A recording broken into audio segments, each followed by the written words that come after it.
podcast page as well as the Power FM page. We are live in Kitwe on FM 89.7, Power FM here in Lusaka 91.3, Power FM Kabwe 87.9. So Central Province is tuned in, and of course Power FM Livingston is tuned in. So most of Southern Province is with us this morning. So Honorable, let's get started. And you see, I want to start something in a different way. Let's talk about Mafinga. I know people want to hear the obvious stuff, but let's talk about your people. How has Mafinga been for the past 4 or 5 years that you've been MP? Yeah, first and foremost, Chomba, Mafinga Constituency is in Muchinga Province, right. To be specific, on the northeast part of Zambia. We border Malawi throughout. On the southern part, it borders Chama, and on the eastern part of Mafinga itself, it borders Malawi. On two districts, Rumpi, but to be specific, Katowo and Hebe, and the other side Chitipa. And you might wish to know that Mafinga hosts the source of the Luangwa River. Right. So the Luangwa River source is in actually Mafinga district, and it borders the other side, Isoka. Right. So how has been the 4.5 years? First and foremost, I would like to pay tribute to my colleagues, the previous members of parliament that right. did some works. They did their part, but I'll start from where I started from. You know, this is the district my brother first. It has never had road connectivity. Mm-hmm. It has been a challenge. It never had the hospitals, amenities. We don't have banks. So the civil servants, they depend on Isoka and other towns, Nakonde and Chinsali, to right. get the issues.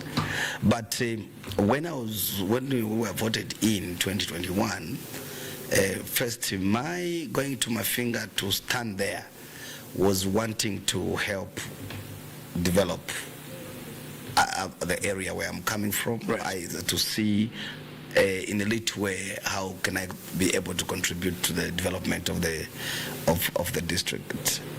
First, before it used to be called Isoka East Constituency, when it was under Isoka District, and then President Banda thought it wise that it should be a district. It was declared as district or to be on its own, and things started going on. And during that PF time, I think we saw the road was started, but then it was stopped along the way. To be specific, it's from Isoka, it's 174 kilometers to the Myombe center on the other side of southern part of the district. Right. So really, during the PF time, there were issues with regards to the issues to do with the infrastructure, was the hospitals, which were constructed at that particular time. And for the listeners and the viewers that are watching us, I must state that Mafinga district hosts also 4 chiefdoms. Okay. To be specific, on the southern part there's Chief Myombe, or the Tunguka speaking people, and then at the center, in the middle, we have Chief Mwenechefungwe of the Fungwe and Nyika speaking people, and in the valley, the other side near Isoka, we have Chief Mwenewisi of the Lambia speaking people. And we have some villages which are in Mafinga which are under Chief Katiete. So actually about 2 polling stations to be specific. So I'm coming from the Tumbuka speaking people under Chief Myombe. That's where I'm coming from. But before I came in, for 2 requested that we should meet and discuss issues. Yes, personally, I went to meet him. Yeah. I went to meet him at Community House. Then we discussed about the development agenda. And his agenda was very simple. Look, Robert, I don't have a member of parliament there from the UPND, and you are the member of parliament for PF. Right. But I want to bring development. We need to work together as a team. And I told him, yes, Mr. President, we have a duty, and our duty is to save our people. And I was elected to save our people with the challenges. So that's how we had to hit the ground. And thanks when in that meeting he told me, Robert, you know, we are going to delay a little bit to announce the national budget because you guys, I need to increase the CDF. So I thought the man that didn't say, no, this is a joke. He said, yes, you know, you're going to see, but I didn't want to tell me. And true to his word, we were just shocked. And at that particular time, you can imagine, I found 1.6 million kwacha, which was funded. For CDF. This was a drop in the ocean, looking at the challenges of Mafinga. So, the major challenges which we had there were three thematical areas that we wanted to deal with. Number one was health sector. Number two was education sector. Then number three was the crossing points. These crossing points are bridges because we have a lot of that our place is it's mountainous. And I want to tell you to the listeners and the viewers, this constituency is 4,122 square kilometers. Is it due for delimitation? We have thought about it, and we hope that government, we hope that that government will give us the delimitation. And our prayer is that this be given a constituency because of the bad terrain. Of course. Yes, I totally agree with.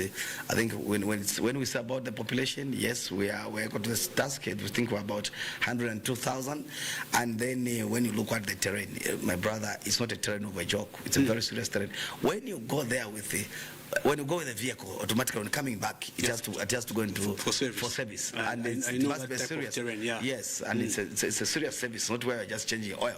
It has to change. It's a serious overhaul. Suspension and suspensions. So when we looked at this, and then the man just shocked us. From 1.6, he gave us 25 million. Then we said, wow, we have where to start from. So when we're talking about health, education, and this gave us a little bit of hope for. And subsequently, the CDF has increased to now 40 million. So I'd like to ask you, how has the CDF worked for you in Mafinga? I know over the years, some lawmakers say, no, it's not effective, they're behind in disbursements. But for Mafinga, I know, I'll give an example, for example, for Honorable Sande Chanda. Over the years, he's been giving updates on what CDF has done for his constituency. But for Mafinga, how would you assess the effectiveness of CDF? I want to tell you that Mafinga we have done so extremely well. Is it? Extremely well. The challenge that we have had, I think we have not done, what we have not done too much is PR. And I think because at our council itself, we had the public relations officer, but then was transferred, and then we have never had a person to do it. And personally, I've been very busy. But I'll tell you, when it goes on practical, apart from the PR, when it goes to practical, it is straightforward on record that we by last year we were the top one, the top one on the utilization of CDF. That I can tell you. The records are there, numbers don't lie. At Ministry of Law, Government and and Housing, we have had no audit queries over the CDF. We have never done that, and we have a good team. The good team, thanks to the council secretary, Mr. Joseph Nonde, who has spearheaded the team for effective performance of the CDF. I'll tell you, amongst the things that I'll tell you, just on some level, like when we asked the education, because the children were sitting on the floor, and when the president gave a directive, we had already this thing. So the Ministry of Education through DEBS requested for 4,500 desks. Then as earlier member of parliament, I said, let's give them 5,500. I myself from such arrangement. I'll tell you, the viewers and the listeners, I can proudly say so. I'm one of the person, and this record, after this program, I can even give you the number for the council secretary. Yeah. I go to sit on CDF meetings on pro bono. I want to tell you this, to just contribute, because the small allowance that I'll sit for it and for my fuel to go there, I would have been consuming a lot, which is not the case, as it may be. And the other thing is that we have had a program where the utilization of the CDF vehicle, that it must be kept at the members of parliament's custody and being controlled by the member of parliament. But look, when you look at Mafinga, every vehicle we live as one community, so every vehicle can be used by the Department of Social Welfare, the Department of Immigration, the police. So we live as one family, so there was no need for me to be holding on. I'll tell you, I've never, even when I go for developmental projects, I've never used the CDF vehicle. I use my personal vehicles so that I save the maintenance. You can imagine the way I go, because I'm one of the person that I've been frequenting the constituency, especially on developmental programs. Right. Yeah. I want to ask you, it sounds like obviously you've got Mafinga under control in terms of development, but how are you managing? I know you're also leader of the opposition, PF president, which we'll talk about later on, and then you're also MP. How have you managed your time doing, and over the years there's been a lot of talk around Chabs International. So have you managed being present at the constituency? It has, yes, it has been a very interesting journey. Yeah. I'll tell you that I think coming from my private corporate life and just going to full-fledged politics, and then I found myself first when I was going to Mafinga. I think my core business was to be a member of parliament. That was my core business, to save my people.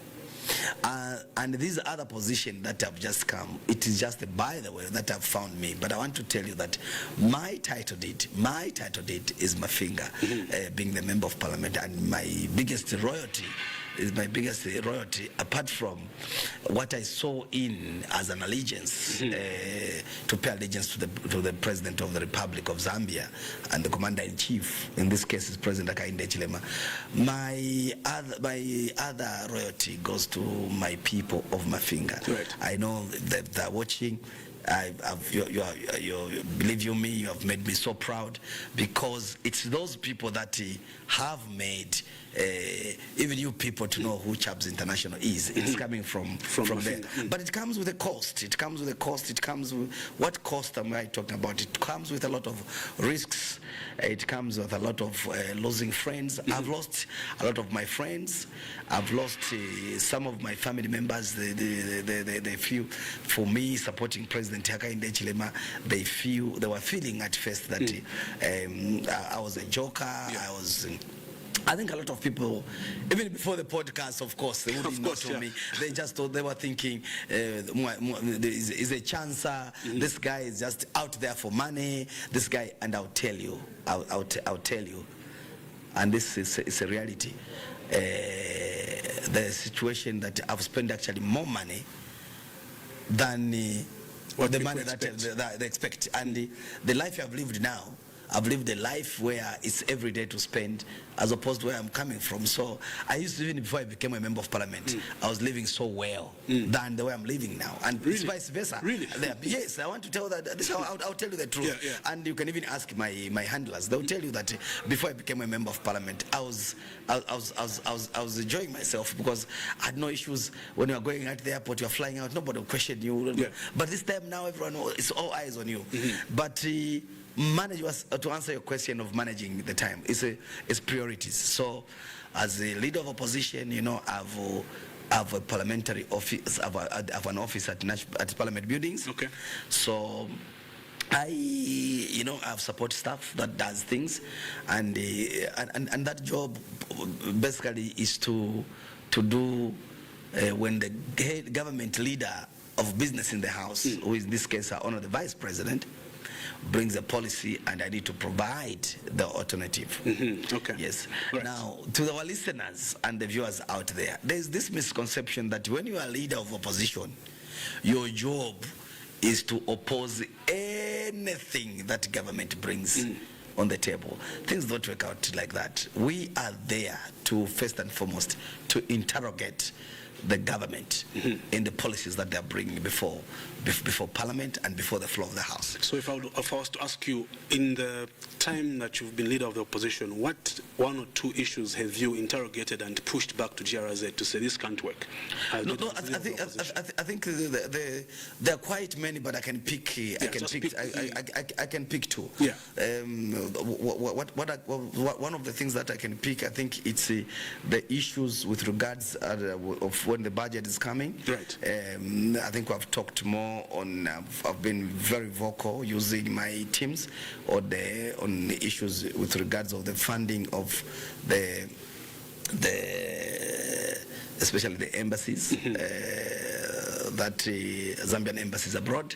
And I think sometimes you can see that even when you travel, you can see that some of them used to really struggle. Yeah. And I think stability through, even if there's fiscal space, this government, that it finds itself in a situation where they found literally our economy was in the ICU.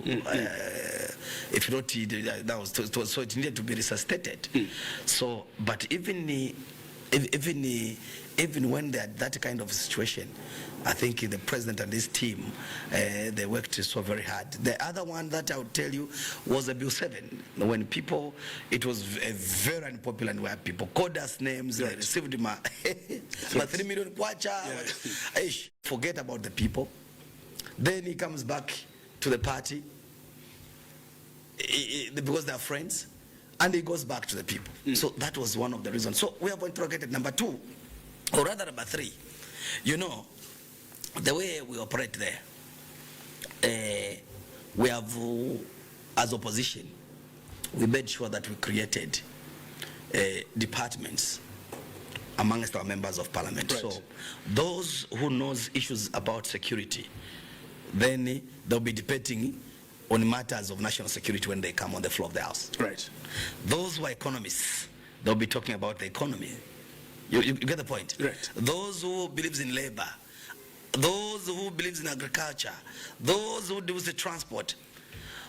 So we have each and every sector, and that's why people have said, you know, this leader of opposition has not been debating much on the floor of the House. No, I've let it my members to express themselves, because we have these departments where. So if you look at when it comes to the economical situation, my whip, Honorable Anton Mumba, is an economist. So he deals with these matters very much. And we have several times engaged even the Minister of Finance. So this is how we have been operating as the opposition. So you need to be one tactical, because even your friends, when you are we are putting the issue on the table, on the table to your colleagues, they must get it and say, act on it, to say this is the situation.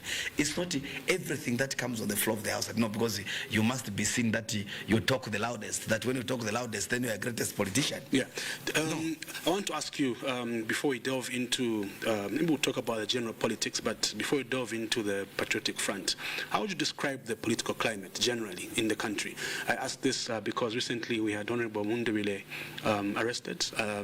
There's also issues around Fred Membe. A few weeks ago he was arrested as well. So some political players who cry and claim that they are persecuted. But in general, how would you describe, in fact, I also talk about Madam Sabo Imbwela's SG also being arrested. You know, there are so many of these arrests that have been going on the past month or so, and those leaders will say that we're being persecuted. In general, how would you describe the political climate? First, Chomba, to be real, and the people must remember this, and they must remember these words.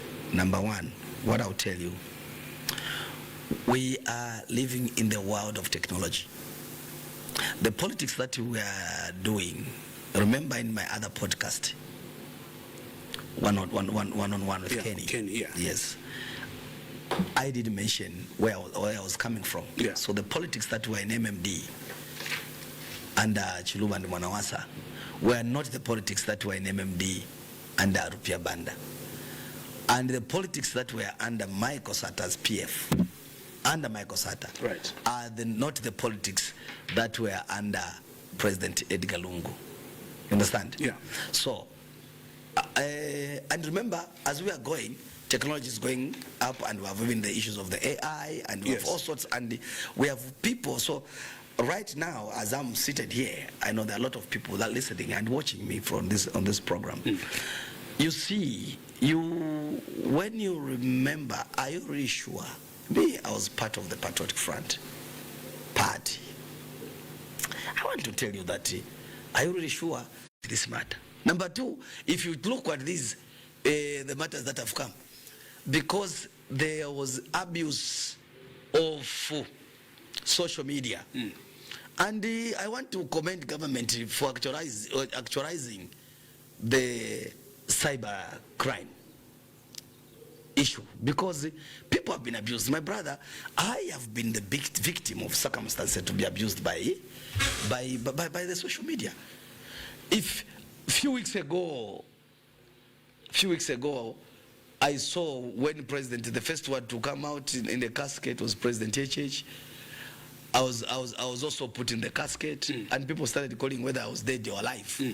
Now you can imagine the trauma that caused to my family and my children. You just imagine the trauma that they see their father, whom they have believed in, and that is in the coffin. And then you report such kind, except that some of us, how many will you report? So that person who did that, I know is not in the country. Is not in Zambia. So the day that he is pounced on whichever year, because and people comes to pounce on him on the matter that he did on abusing me. I think it's not really right. So my point I'm trying to say is, number one, I have never seen from 2021, I've never seen police unleashing tear gases. It's very shocking.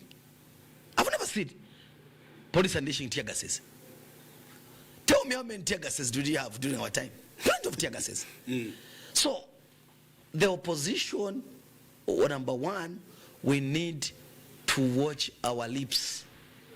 You will never be popular by virtue of, number one, using social media with impunity, by committing crimes, that if you commit a crime, that's when you think you'll be popular. My brother, I want to tell them, politics of such kind of behavior is old-fashioned. Right. You can't use by insulting people. I come on this platform, I'm insulting people. You have called me for this program to explain about the development agendas. Right. And if I swerve way, no, let's waste the time on number one. Our friends, they found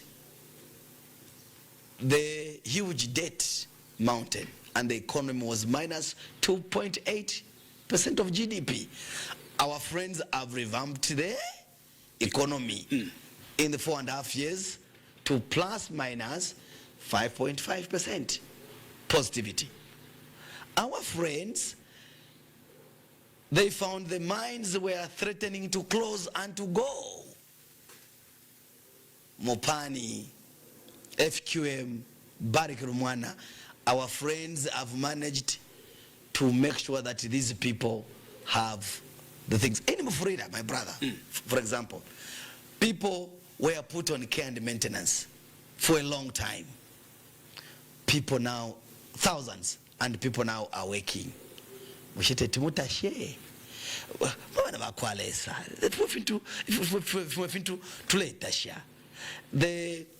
The issue is, we were supposed to be paying millions and millions of dollars. I'll give you an example in fuel.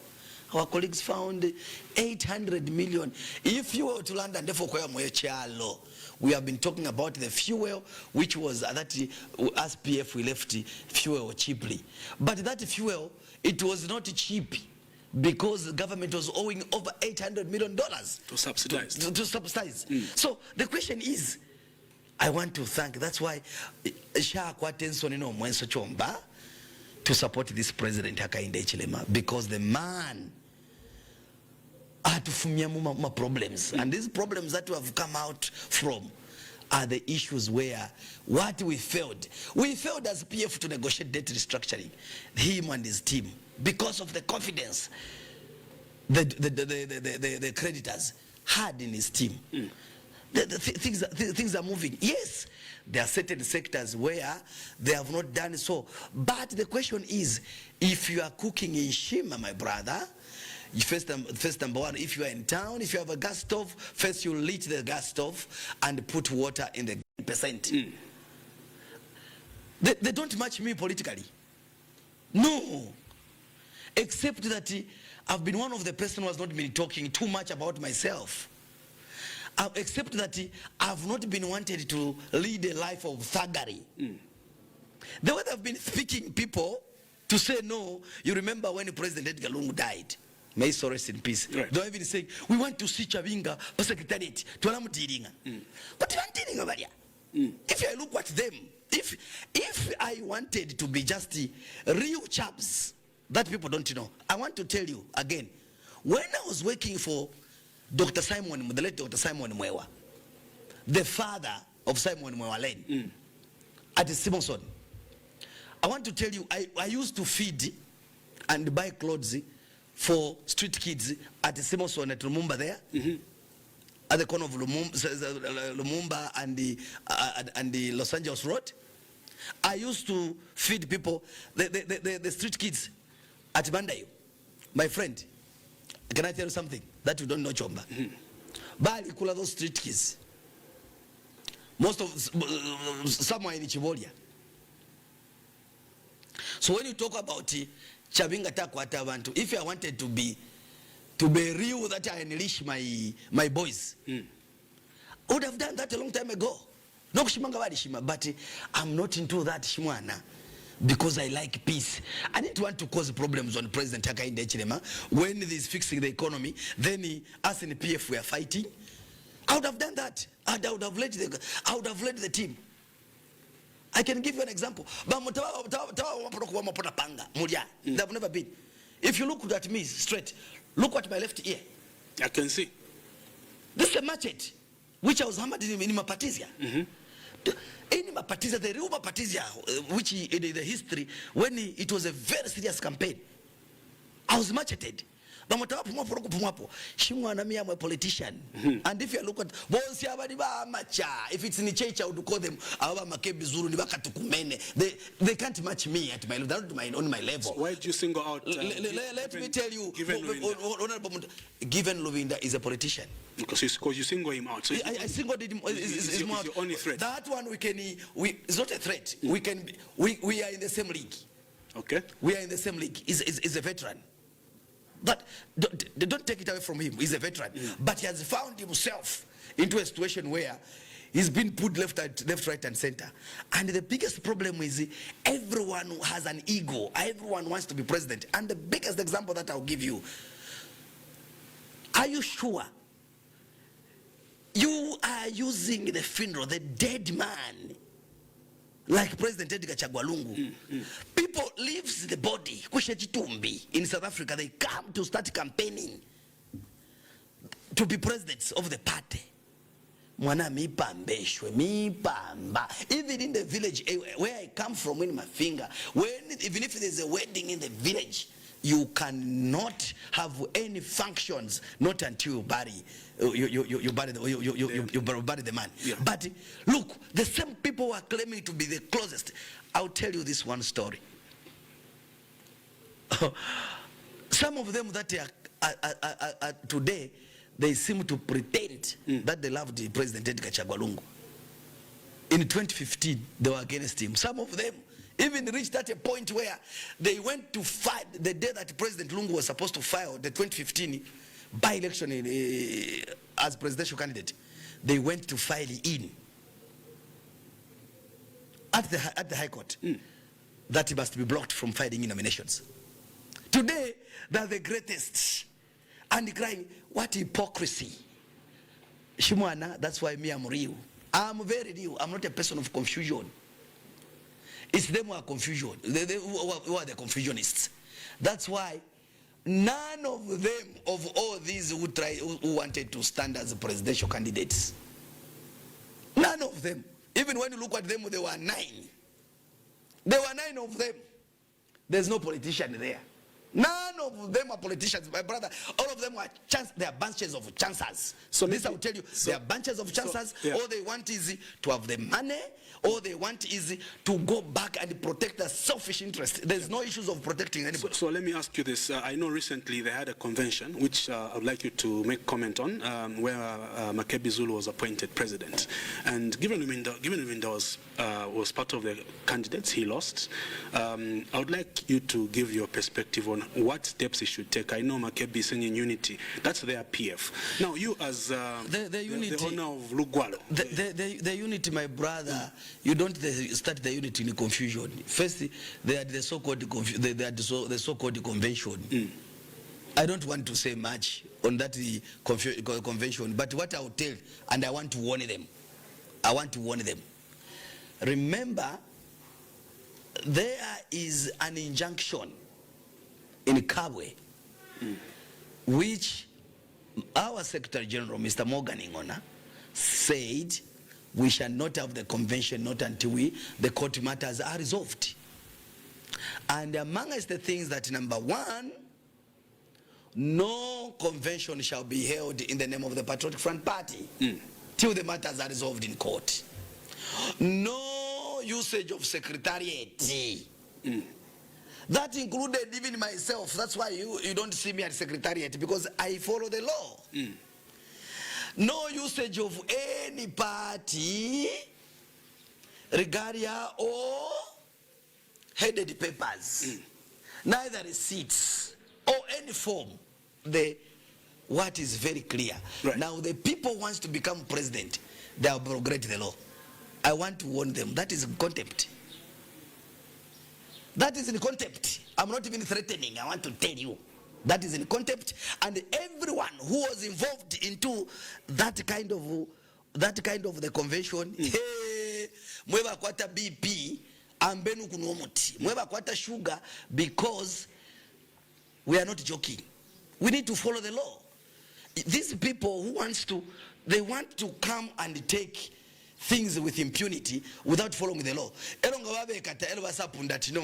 democracy is shrinking. So they are doing it with impunity. So I want to tell you that convention is in contempt. And I'll tell you, they are in contempt, and I don't want to hide. We are taking them on. So we are taking them on. If they are listening and they're watching this, I'm taking them on. I'm sure, but I'll ask you this: the people that are involved, I mean, even the likes of Makebi are lawyers. Why would they want to, for lack of a better term, ignore that court process and go ahead with the convention? This is why and why are they ignoring you? This is where, and if you ask them, none of them, apart from just one guy, Given Luinda. No, who approached me, Mudolo, who is in South Africa. But I told him, you're not a politician. And let's talk, because he used the chiefs.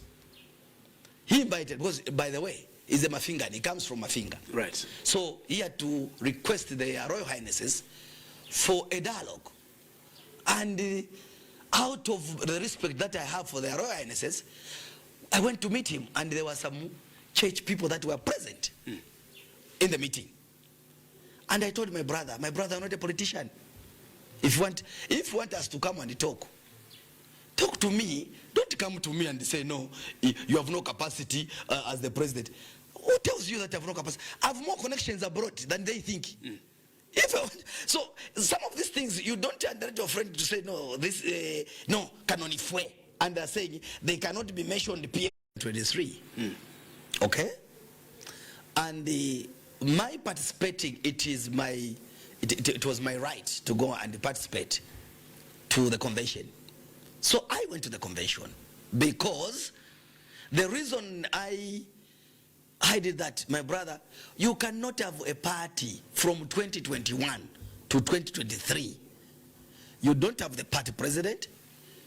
You don't have the substantive secretary general. You don't have the substantive chairman, party national chairman. Where even the mistake was made when our late president stepped down, the Secretary General would have not stepped down. The national chairperson should have not stepped down, so that to allow the transition. But they all stepped down. And there was a vacuum. Right. And then we had the Honorable Given Lubinda, who was the acting president. And he abrogated a lot of the constitutional issues. As acting president, now he started hiring and firing of people. Let's have the convention, but it's the fifth. Let's find the money. Even as members of parliament, we looked for money to change the constitution. It never worked out. Then we heard, no, there'll be an announcement when President Michael Sarkozy memorial will be coming in. And I knew that I was told that when during that time the late president will come back, will announce coming back into active politics. By who made him wanting to come back? Bakandile. The same people that made him lose elections, they went back. Their issue was not for politics at their issue, they wanted to continue milking the man. And these chaps must even be very, very ashamed of themselves. They gave that man a lot of stress. May so rest in peace. Because the man would have rested and become a statesman. Not in the manner they treated him, going to surround him, giving him fake. These are hypocrites. Actually, they should not be even be crying. And today they are crying the loudest.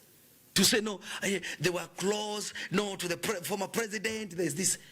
So when I went to that convention, I said, no, we need to go to the convention and elect the president so that I can be protected, because I was one of the first person they wanted to expel from that arrangement. So I said, no, I will do to work for people of Mafinga. And then I went to that convention. In that convention, fortunately, I was fortunate enough. The Central Committee appointed me. It dropped me as leader of opposition. I was not fighting for the position of leader of opposition. I was fighting for the democracy of the Patriotic Front. So immediately I came back. It's not me. The late Mr. Lazarus Chota, who was the vice national chairperson, may so rest in peace, chaired the meeting. He chaired the meeting virtually because he was sick. And can I tell you something? The man, a month later, after chairing that meeting, died. And that's why I cannot sell the party, because I owe the spirit of that man who died with that passion, because they mistreated the man before. And when I came, that Central Committee, it was not the Central Committee that I appointed, not even a single. When I just came, Umulandu people just saw that I'm not a coward, and I'm a strategist. And I can scheme. I'm a proper schemer. I'm not the person that should be underrated even by these guys. They know me very well. And that's how they appointed me to be the acting president.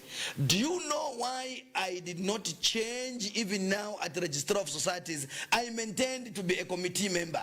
But the minutes are there which allowed me to take the position of acting president, as well as removing Mr. Mao Sampa. It was minuted by the Central Committee.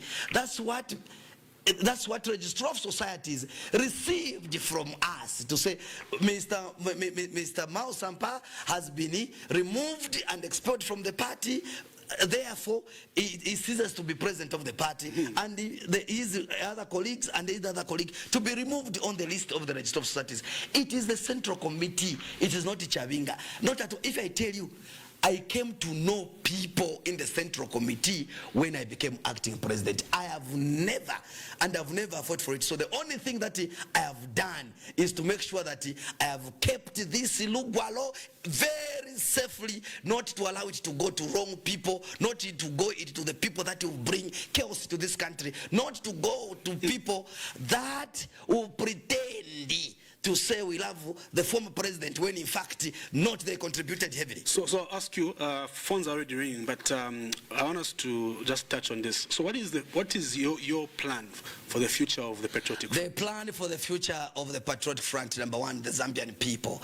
The party shall not die. 2026 elections, we are going together with the UPND as an alliance, so that we stabilize, and the party shall not be dissolved. If anything, they must thank me These people are crying the loudest. We were in power from 2010 to 2021. From 2015 to 2021, we never paid not even a single way of annual returns to manage the party. I have come to buy. I have come where the penalties closer to 670,000 kwacha I paid during my time, and we have normalized the papers, and that's why to avuka Fioluchero to say no, they are kuchinja ku Register of Societies, and I would like to warn the Register of Societies and the Minister of Home Affairs that tampering with anybody who comes to temper to say we have to change Kwati Masuku, changing the names there.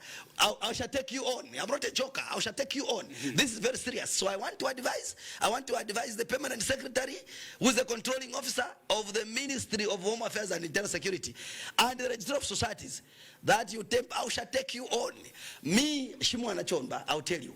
Shiru solubuli ngana tampolubuli mpaka nalupisha. Right. So PF, we are not going as alone in the 2026 election. That's why I've told my members, guys, we have an alliance with UPND, and UPND, those members, because of an alliance, we shall make sure that they are adopted. My councillors, I shall make sure that they are adopted. Right. And I'll tell you, I'm in control of 42 members. So that we just... Hello, good morning.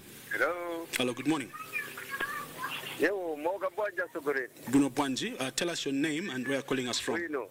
Zuru Asaf kwa Kuku. Zuru Asaf from Kuku. President la PF Mlibwanji. Bruno Bwanji Asaf. Tikuze na President la PF. President la PF, ola mnapanga alliance na UPNP. Mlibeti fundo na isantu. Mamene tinzunzikira. Munjala blackout amene tipitamo. Imemugirira la PF ati ndima president. Mwaitila kuti campaign. Mwendela 26% August. And it is a goal na kwa nini zechama campaign. Tulanto tuzunzika president ukamba president wa PF. Siku zinga monga ise. Sikomo. Okay, Sikomo Kwambiri. We'll take one more call and then I'll allow you to respond. Hello, good morning.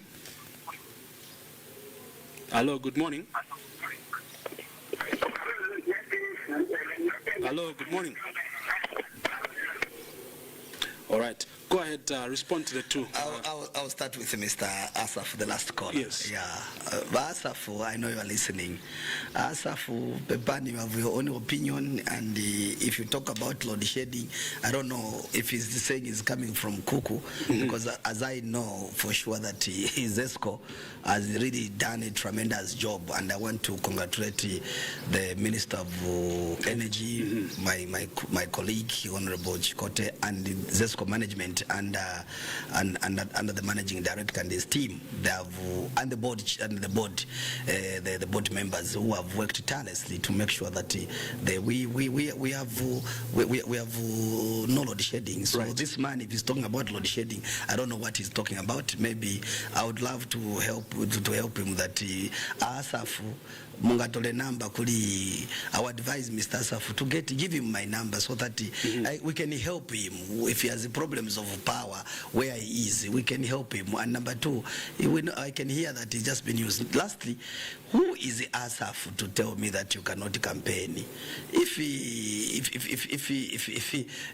I'm a Zambian and I have a right. And by the way, Asaf, you must know that I'm a free Zambian who can go anywhere. I can even come to Kuku and eat, but don't be used my old man, because I can tell you the combination of myself and President Hakainde Hichilema and the PF, us with Lugwaro, we are not going to be sleeping. We'll make sure that we win the election. So you, my advice is continue being on the ground, make sure that do the correct things, but us will make sure that we'll do it, because I think we have done the things. So that is to be started.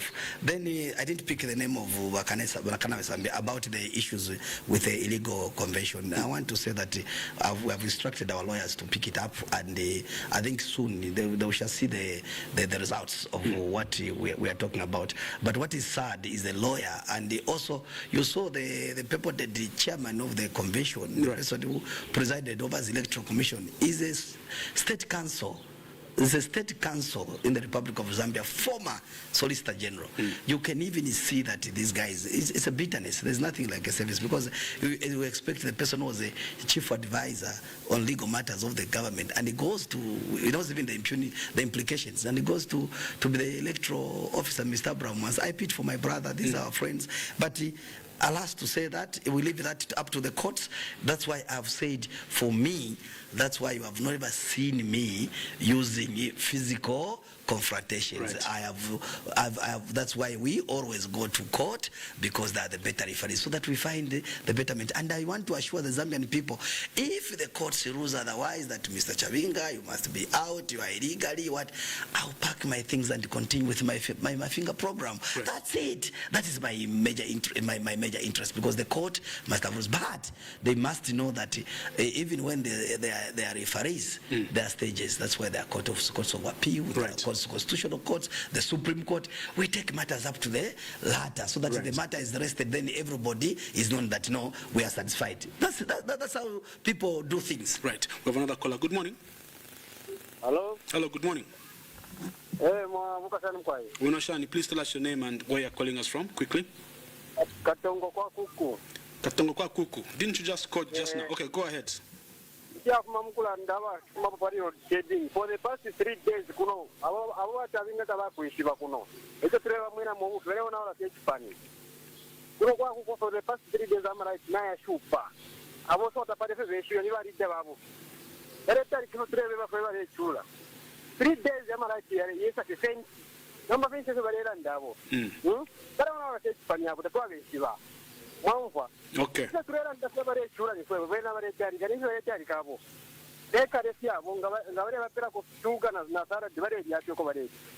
Okay. Okay, thank you very much. We'll pick up another caller. Good morning.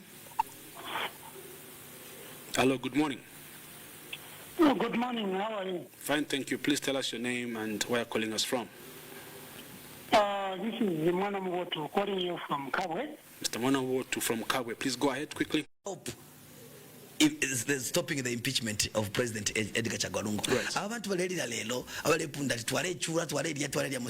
They have never even sacrificed what some of us sacrificed.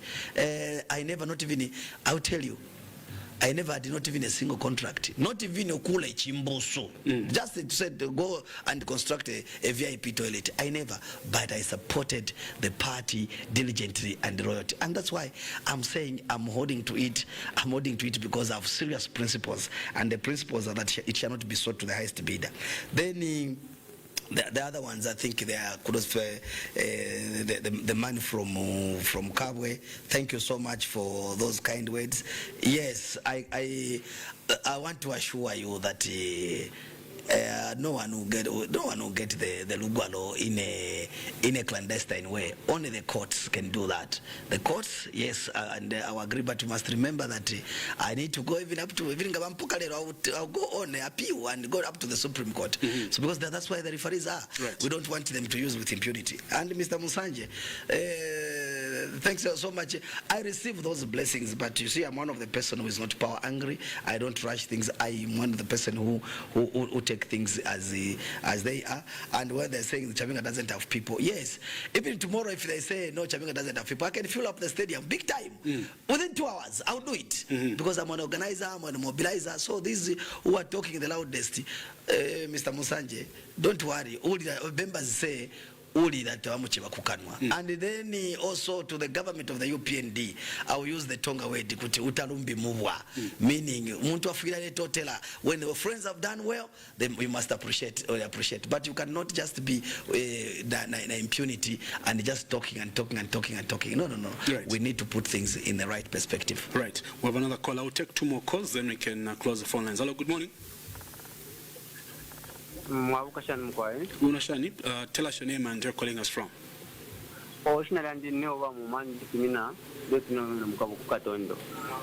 Katondo Street.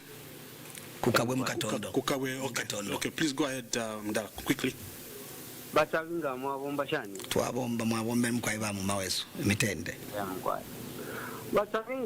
you know that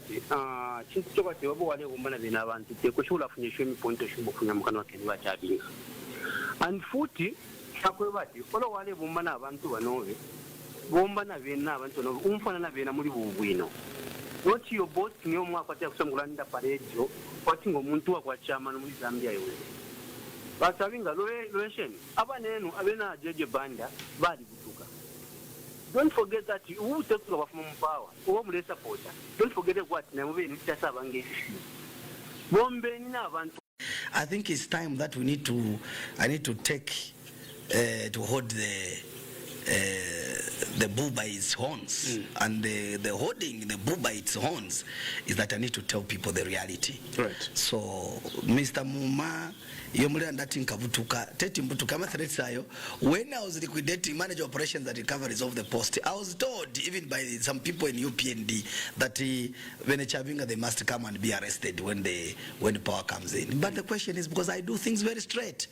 Even you mumu inelekeni miebe, I want to tell you I've never committed any offense at all. So I will never run away anywhere else.